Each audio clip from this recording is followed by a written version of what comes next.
Hello, and welcome to another segment of Honest Reviews.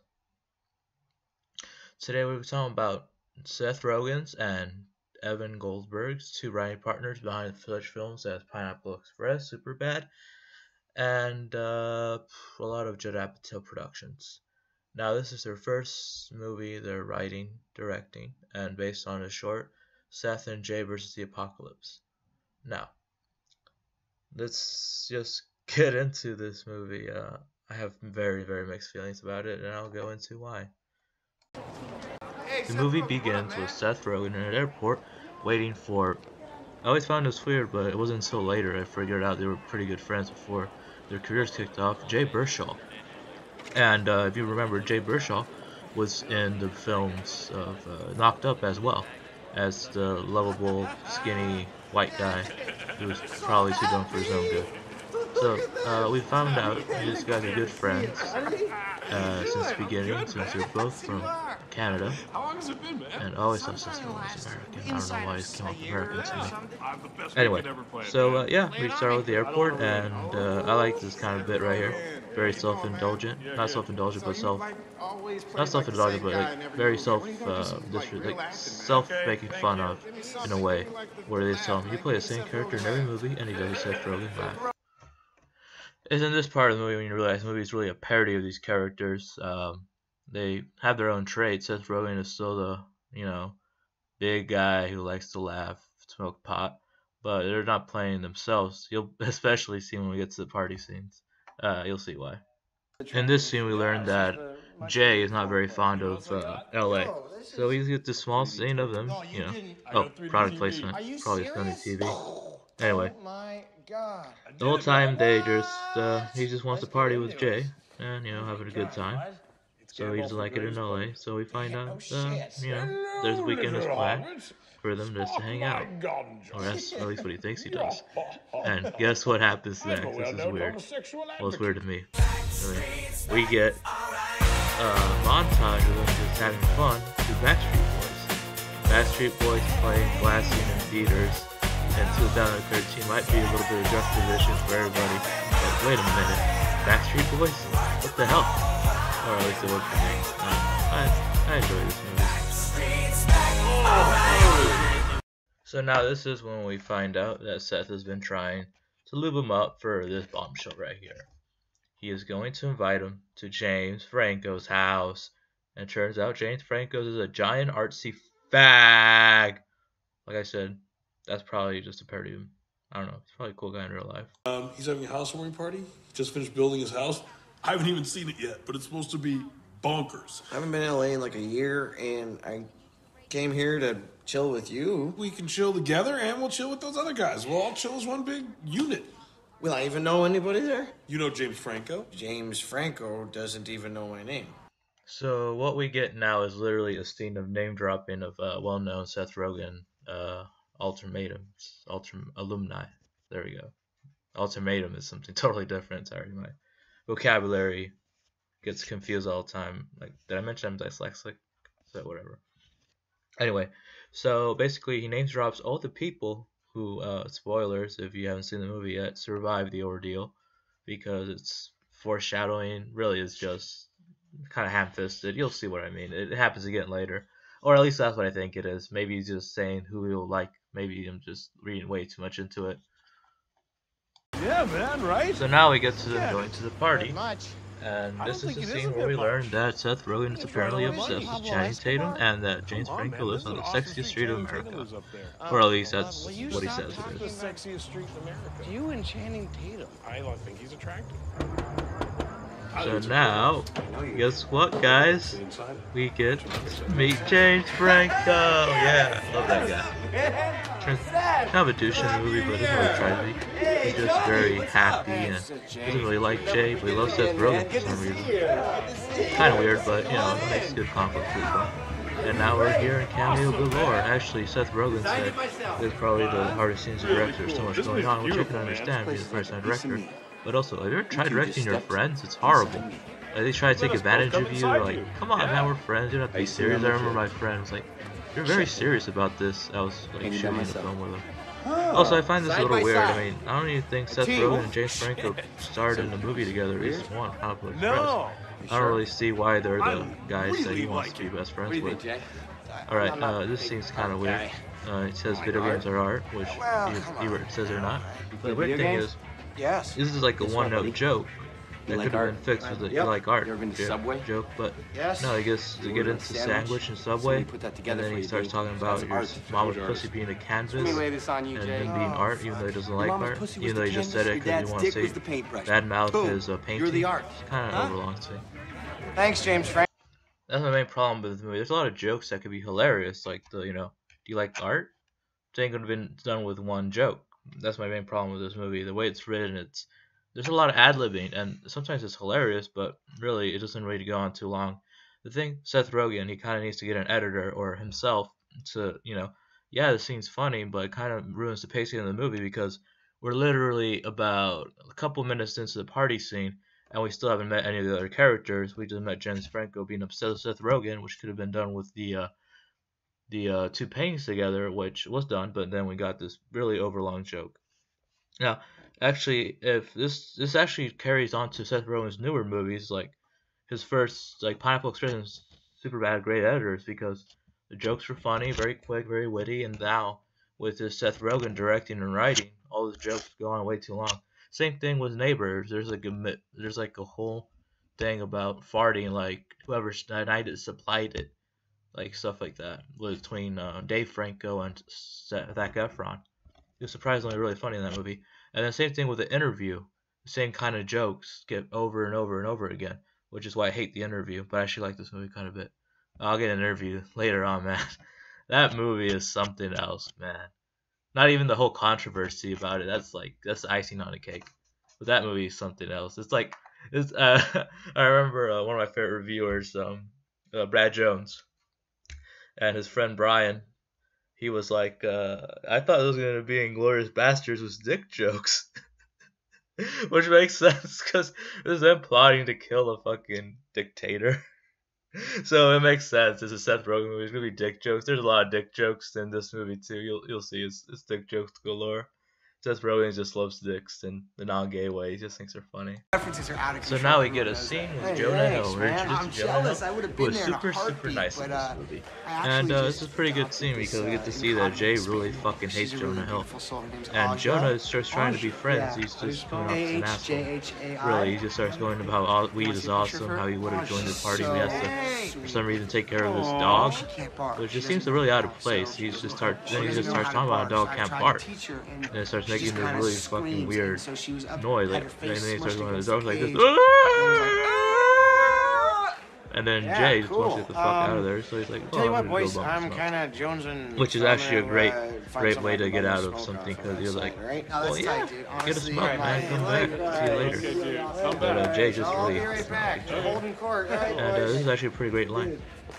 I don't know. I think we're making some progress. That was really good. And honestly, he's your old friend. We're your new friends. He feels threatened, and So you kind of see what the conflict is. Jay doesn't really like Seth Rogen's new lifestyle, and Seth really wants Jay to be happy.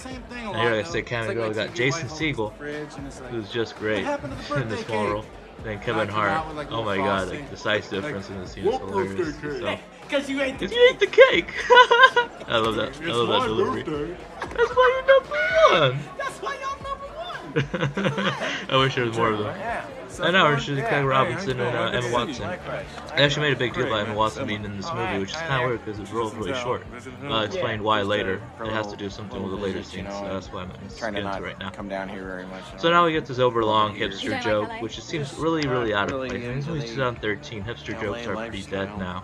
I haven't heard a hipster joke in years, actually, since like 2012, 2013. No, I'm not a hipster at all. I don't know, it seems kind of late. You do seem to hate a lot of things. And then there's this really overlong Forrest Gump jokes. No, I don't know. Like I said, this movie's pretty good. It's just a lot of dragging. This movie's almost 2 hours long. It could have cut it to 90 minutes. It would have been great. Just a lot of celebrities, circle jerking in a good way because it's really funny. They make fun of themselves. There's some great action for first-time directors. I'll show you in a bit. More cameos. Oh my god, I can't believe I almost forgot to talk about this scene. I fucking love it. you on radio. Wait, That's it's weird. amazing. Thank you so I much love for it. saying that. Oh my god, if I don't fuck Michael Cera tonight, I'm gonna blow my brains out. What? Fucking pale, 110 pounds, hairless, probably has a huge cock, coked out of his mind. You can do a lot What better. the You fuck, should. man? That's just trouble. Coked out Michael Cera is the greatest thing ever. Oh, funny note. Every time Michael would slap her every take, Rihanna would hit him even harder. It was probably like the best take they had. Oh my god. Coked out Michael Cera is the greatest thing ever. Like I said, this is parody of him, so there's no way this is Michael Cera in real life. Even Seth said it's not.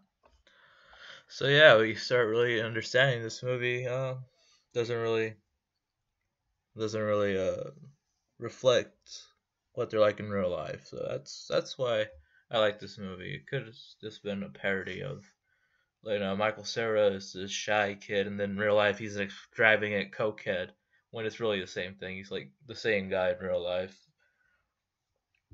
Yeah, it's really funny, but it gets ruined a lot, and that's why I have very mixed feelings about this movie. I can watch it and enjoy myself, and realize this movie kind of sucks, in a good way.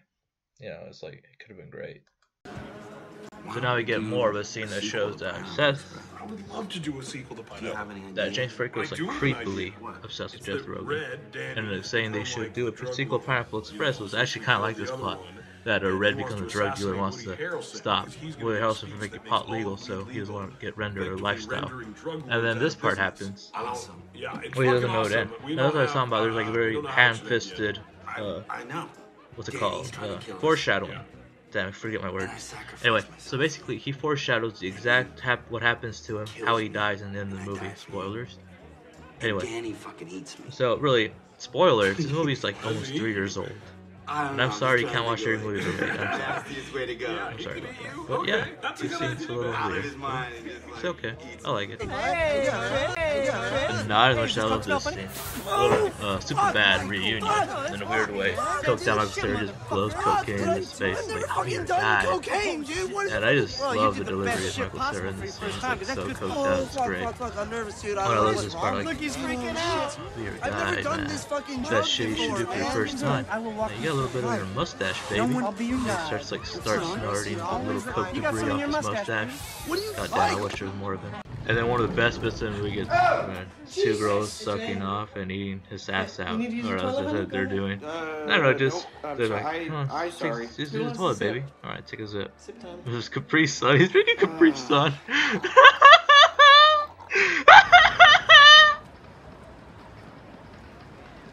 Okay, man? No, it's nothing. It's just, as soon as we got there, you did what you said you wouldn't do. You just What did I do? fucking ditched my ass. So now we get this little scene about how he really believes Seth ditched him for his old friends, his old friend for new friends. It's kind of true, but Seth kind of points out he just left for the conversation with Joe, and then he just says he got a cigarette. He pretended to get a cigarette because he fucking hates Jonah Hill. And yeah, so. Oh wait. After this, we get a golden line. I'm gonna stop talking. Serial killers are that nice. Just answer me one question. Is Michael Cera's butthole as adorable as I pictured? Oh, for fuck's sake. I picture it looking like a little donut, a little pink sprinkled donut. Okay, I'm gonna start talking again because I love that. Anyway, so basically we're gonna go out, buy some candy. Well, Seth's gonna buy candy, he's gonna buy some pot. And then we get this little exchange over here with the bastardly cashier lady who could have redeemed herself. Let's let them go to the bathroom, but nope. Well, actually, that joke about redeeming himself is gonna play later in the movie. I'll point out when.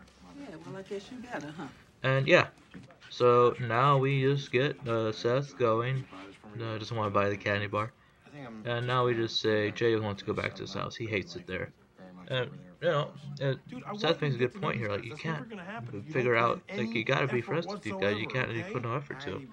So, like, well, I just want to go smoke pot. Which, I don't blame them. Those guys are assholes. So mean to do, they just kind of, they're not just type of friends.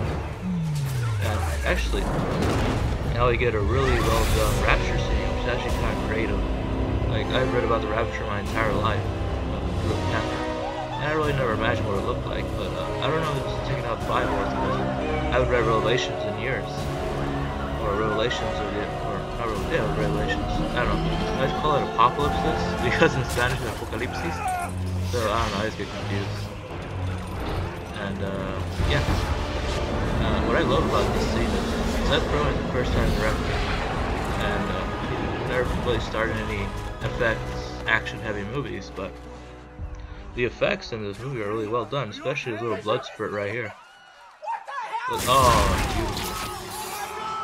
Oh yeah. And wait for it, like they're just running outside, it's so chaotic. Like a lot of directors, when they show chaotic scenes, you can really see when, like, okay, move over here, or move over there, and it's pretty well. This is really well done. Oh, it was a little effect right there. No, this is really well done. It actually looks like chaos. It doesn't look like someone's like, okay, you guys go point A, point B, and you guys go point C, point D. No, it really looks like these guys are running for his lives. And so Seth decides to go back to Franco's house because it's closer, but Jay doesn't want to, of course. We are going back to Franco's! God damn it. So now we get a scene where Jay tries to explain everything, and everybody kind of makes fun of him, but Jonah Hill defends him, you know, trying to be the nice guy. He's like, come on, Jay, explain. So Jay explains that there's people being sucked into the sky, and it's just chaos. You know, it's like, Seth, like, do you see anybody get sucked up to the sky? And then Jonah's like, Michael Cera's best line, I got sucked off in here. Anyway, so basically, Seth doesn't defend him. He just says, I don't know, man. I didn't see, man. You're just fucking talking crazy. But then they see the earthquake wasn't an earthquake. They go outside and see a massive, massive, massive, massive pothole or sinkhole. So yeah, basically, chaos happens again. Now we get to see everybody go out outside to check out all the commotion, you know. But yeah, it was kind of their fault. They mostly die. Emma Watson, Craig Robinson, Rihanna. Sorry, I was thinking about the trailer. Now you could see everything's on fire and there's all hell outside. Paul Rudd, yeah! I love his little role here. He's great. Oh yeah. Oh man, I can't believe. I hate this part. I wish there was more Michael Cera in this movie. Oh yeah, I just like Michael Cera's final delivery. Oh, especially this part. Oh no, no, no, no, no, no, no.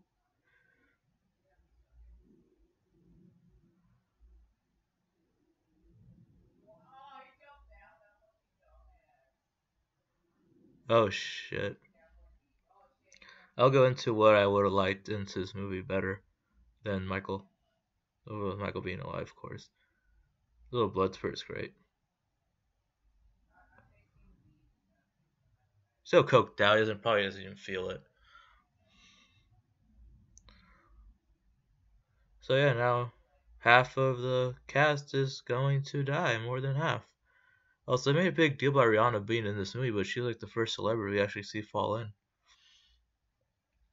And there goes Mindy. Fuck you, Mindy. I hate the Mindy Project. Oh yeah, this shit right here. Just to go show that Jonah Hill is an asshole. If you look closely, he just runs, even though he knew he threw Jay in there. Oh man, I wish there was more Aziz. Aziz is great. You're in the hole. Oh yeah, Paul Rudd, baby. I like to imagine he survives this, because he just fucking runs away. I like that big bottle of whatever he was carrying. And, nope. There we go somewhere. Oh no, there goes McLovin. There goes Martin. Oh, yeah, Kevin Hart. There's actually a great special feature I read about, and I want to get the DVD just for it, that Aziz haunts Kevin, or something like that.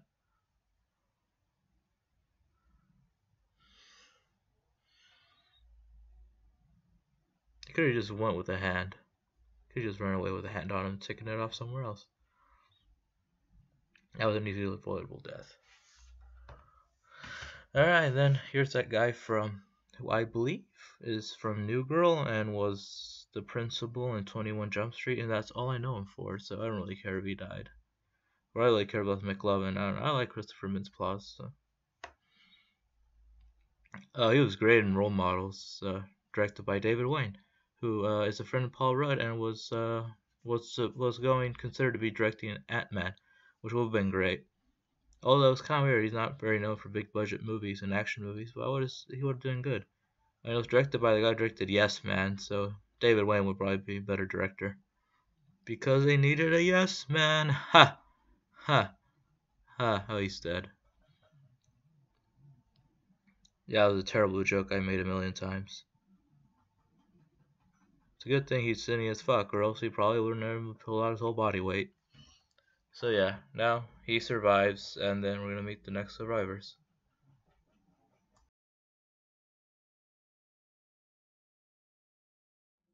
So then, once inside, Jonah Hill tries calming everyone down by saying they'll probably be the first people out,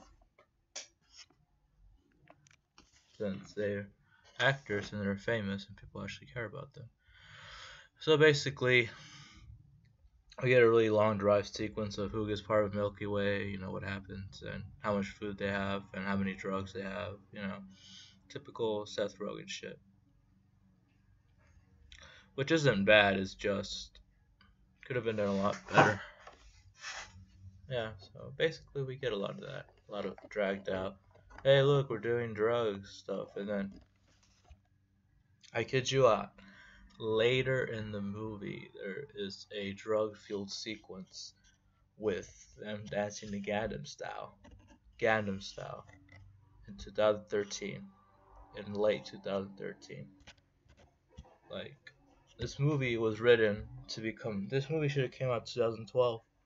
Like, it's about the apocalypse and how they survive it.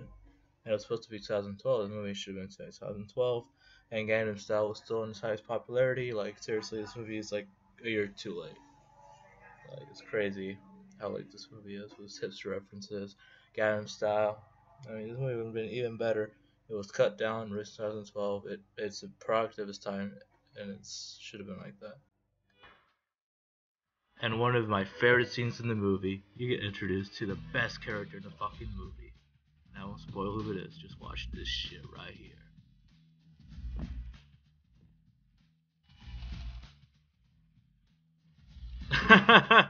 Love that. Watch this shit. You can pretty much tell who it is just from this sequence right here.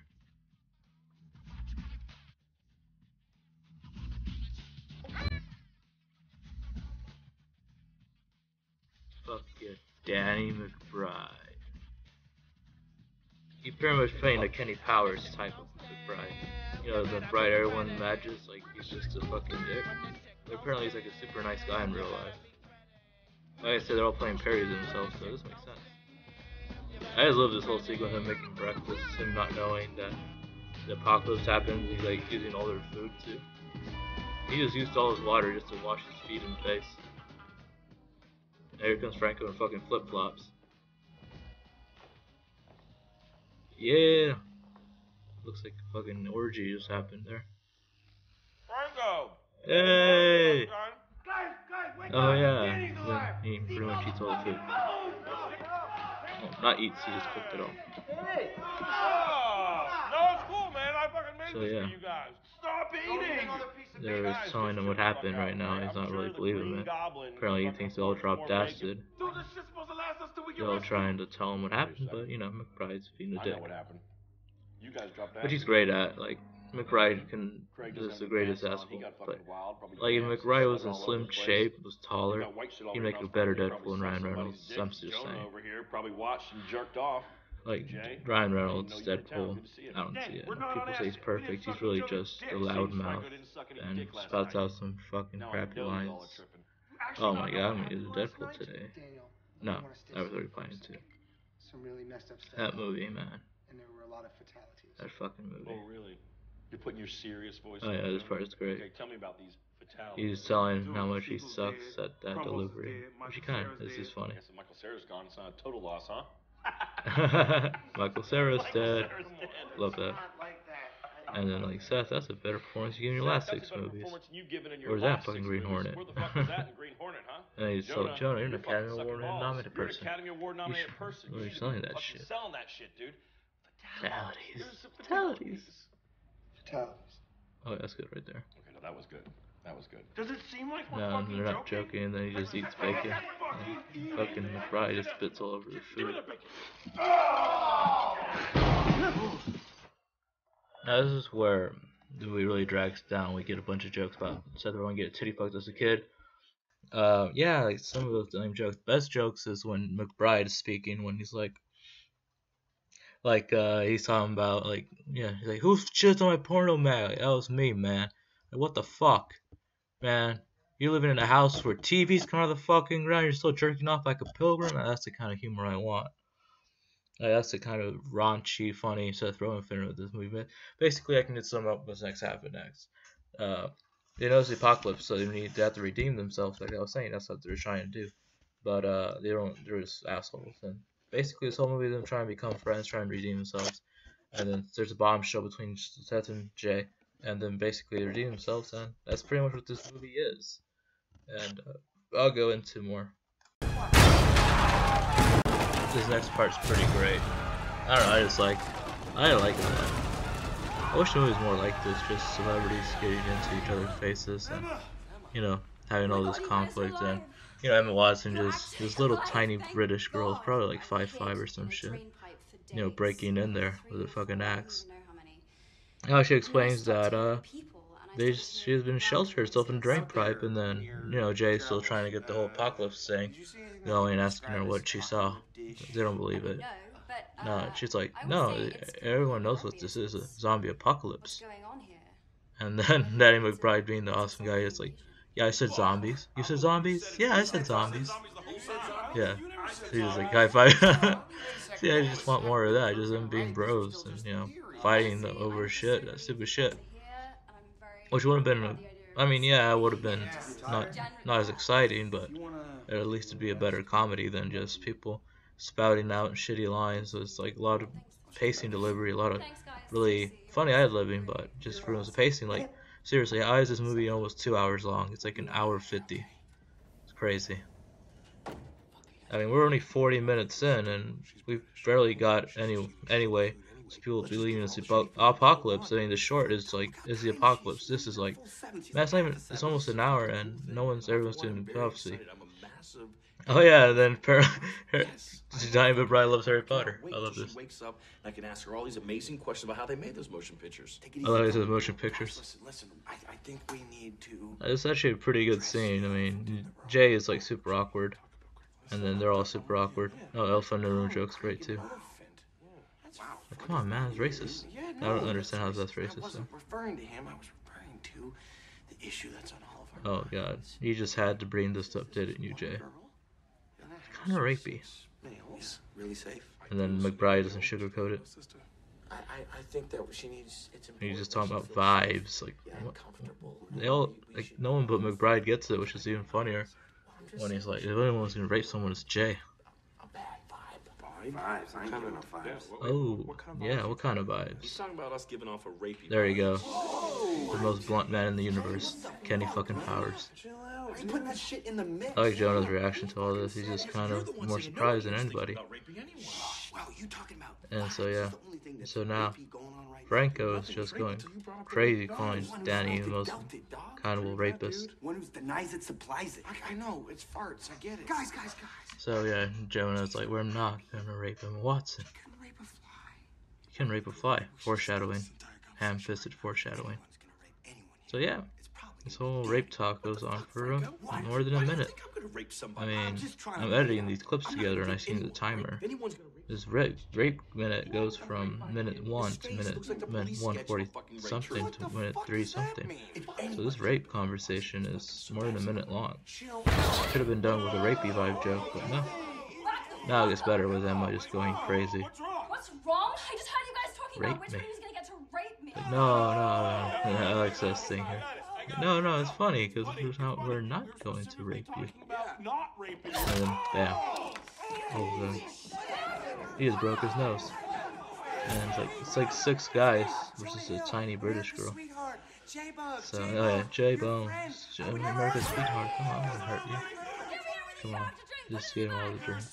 You cannot rob us. And of course, it has to be the good chops. And that's when it makes you get her the drinks. And that's the fucking bag from Pineapple Express, isn't it? Oh yeah, I forgot to mention, what's his name? James Franco always keeps his props. The best going for Flyboys. So yeah. Now, oh shit. Dude, leaves. This is great. Hermione just stole all of our shit. And now they're gonna kick out the best character in the movie. Vote me off the island? He says voted me off the island. You guys breakfast. He made him breakfast, but they point out, basically they point out how he's probably the worst and most least productive member. Apologize for my behavior at the party. And I love this part where he says, I know why you guys wasn't want me even out. invited to. It's because I party too I'm an hard. idiot. I know why you guys don't fucking call me. Which to is hang out just with me great. It's anymore. just full McBride's Some like parts asshole so fucking characters. hard. Ever since I was a baby. Always have. Just like sucking on Just mommy's tell the titties was the greatest thing. I just love Just this. sucking my mama's titties. I would I just flap him around, bang man. him Motorboat him. motorboat him. And, Everything I've and been then doing, he started petitioning to She's Franco, gonna cry for help. which is even better. Like I Franco came Film Magazine, on your come for magazine, help. James. It was a come. He's just been crying, coming, and crying and coming. Crying and coming. Like his delivery's great. Tears from the tip of my It's like penis, tears from my James. dick, bro. His His acting in this scene's just great. I It's don't just even care about like coming anymore. it feels like one of those redemptive Kenny Powers now, scene. just Only kinda difference is going. he's Danny McBride playing himself. And I just I just like this a lot.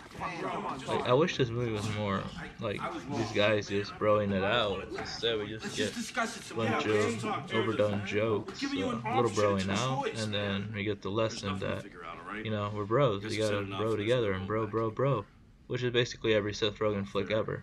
That's why by the time this movie came out, I was really sick of that shtick. But I was really loving McBride in this. You don't have to do this. Yeah, man. And yeah, he's just really funny. Just a funny. Oh shit, this part's great. Really? He just like he offers him the gun. He's like, "Oh, you're really doing this? Thanks. It means a lot to me." Thank you, James. So yeah, and you could probably guess what he tries to do here, knowing this McBride, knowing his characters. Stupid mother. I like how no one tried to shoot. He didn't even try to shoot Craig. It's a prop gun. Man, it's a prop gun. He's gonna send me outside with a prop gun. Which is a pretty good point too. You know, don't try to turn this around. Danny makes a really good point. Everyone's just trying to be like the nice guys, and you know they're just as bad as him. They all make mistakes. You know, Danny's not the only one who makes mistakes. So yeah, and then he just starts showing off. I like how he just calls Jonah a cunt. He doesn't even say what's wrong with him. Then Seth, he just calls him. Oh, Craig, oh, he didn't have his back. And Seth, he just calls him a tank. Doesn't make any sense, really. Then Jay. Now we find out Jay's so innocent. Jay's been playing innocent, the God-fearing man this whole time. And this is where Seth, he drops the bombshell. The only reason why Like, you you're care about twisting any of my us is words, because man. that's what God wants you to do. You don't give a shit about us. He said you only want to do this because you want to get to heaven, and you know, that's what God wants. Am I He didn't twisting twist this? this. Turns out, Jay always promises Seth he only sees him, but he saw him at the screen. I saw then you there. he You told him not to tell specifically Seth. asked me not to tell Seth, And then so that you that's can when Seth maintain the realizes illusion that you always stay with Seth when you're in Los Jay Angeles. isn't the nicest guy ever that he really thought he was. Jay. Fuck, I like man. that. It's Jay? textbook And twattage. textbook twattage. And just for Maybe the it's like a record, you vagina guys, textbook. I'm choosing Awesome. to leave. You're not kicking me I love out. this part even more. You It's guys like, had you know, already I'm said not- that I could come I'm back in, kicking and I'm myself the one who out. said that Which I'm is not really coming the back in. like most Don't Kenny get Powers can go. These are more Kenny Powers right here. Bows out. Does bird. So now an hour and a half in, they finally get out of the house, which kind of sucked. The rest of the scenes were just more blah blah blah, more dumb shit, more dumb shit again.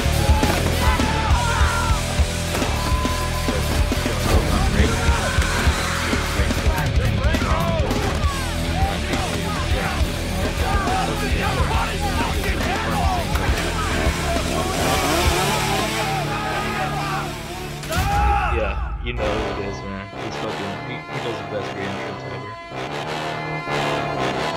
He's still wearing the sneakers. Just like sunglasses. The fucking skull hat. I want that shit. You know, it's funny. It's been like 3 days since he left. Now he's a fucking cannibal overlord. Holy It took him 3 days to become this. Fuck out here! And he just got it again. Actually, it's funny. Emma Watson's supposed to be even more in this movie. She's supposed to be in this scene, but apparently she told Seth this is way too raunchy, which really shows what a prude Emma is. Really, you want to be an R-rated Seth Rogen movie, and you think he's not gonna be prude? could be a prude, really? That's like if Seth Efron's like, I'm a Disney actor, man. I can't be doing this. It's bad for my rep. And why sign on to an R-rated Seth Rogen movie? Of course there's gonna be this kind of butt fucking jokes. See that? I fucking slide Yeah, right I in mean, that I just love how you like, I can slip right in I want, do what all I want. Channing, introduce Channing yourself. Tatum. Hey, what's up, man? Yeah. What's up, guys? You cool? It's Channing Tatum. Love that. That's Channing Tatum, dude. What the fuck? Channing Yeah, I fucking can do Tatum. whatever I I found want. him Channing water on the Tatum, freeway. get I off my collected dick. him, made him my bitch. Get off my dick. Oh, Channing Tate. I call him Channing Tate Yum. Hardcore, man. I got him trained good. Watch. No, yeah, it's great. He even makes him do tricks. I love this. Now, they've realized that when Craig tried to beat a demon for him, he got sucked up to heaven. So now they're just trying to do divergence and, you know, try to just suck up to heaven. That's what they're trying to do this whole time, which hasn't been working. So now, basically, we get this great scene with James Franco, who spoiled the ending of his death. Spoilers again. He was such a powerful even just, like, you have to do that. This is what I said in writing. You had to do all this stuff. Yeah, let's do that. For that. There's no reason to say that. We should go back. We should go back and help him. Very talented writer. Holy shit! It worked! Now, well, you guess what happens next. That's the last clip I'm going to show. YouTube's getting really down on me. So basically, I'm not going to spoil the ending. It's an okay ending. It's kind of, it actually caught me by surprise at first. Like, really, that's how they're going to end it? Oh, well, whatever. It was a dumb movie. It's a lot of fun, great self-parody. Now, it would have been even better, in my opinion. Would have been if it's like, it's not even the apocalypse. It's just them all hallucinating in this big house. Like, everything's on fire. There's just a big fire, like a Chicago fire. You know, all the celebrities are going nuts. Then Michael Cera was still there. He'd be like secondary villain, just like fucking shit up. Then Mike McBride's like fucking more shit up. Then they kick him out, becomes a cannibal king. And then he like destroys them. And then like Michael Cera is still there. Oh my god, that would have been a great movie. But no, all we got was just a self-indulgent, self-parody. It's just basically, I call this 6 friends making a YouTube video with a high budget and releasing it in the theaters. That's what this movie was. But I liked it enough. So yeah, it's better than Interview, better than Neighbors. So yeah, thanks for watching, guys.